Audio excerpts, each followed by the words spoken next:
บองប្អូនទស្សនាទស្សនភាពទាំងស្រុងនៅក្នុងវត្តដែលមនីរតន៍បងប្អូនក្នុងមាត់មនីរតន៍បងប្អូនទស្សនាមើលតើស្អាតមិនស្អាតបងប្អូន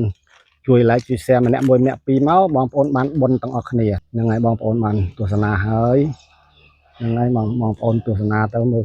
ក្នុងបរិវេណទាំងអស់ហ្នឹងនោះកន្លែងរោងហ្នឹងកន្លែងនិព្វាន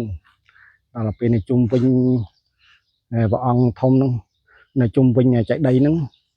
មានព្រះអង្គច្រើនណាបងប្អូន40អង្គជាងគាត់នៅអង្គឈរហ្នឹង40អង្គជាងហើយនឹងមានព្រះអង្គនៅលើគង់នៅជុំវិញកំពូលលើនោះនៅជុំវិញទៀតច្រើនទៀតណាបងប្អូនទស្សនាមើលអញ្ចឹងបានថាទឹកដៃជាងចម្លាក់ជាងនៅតាមវត្តអារាមមួយមិនធម្មតាទេបងប្អូនអើយអញ្ចឹងយើងត្រូវគ្រប់បូជាទាំងអស់គ្នា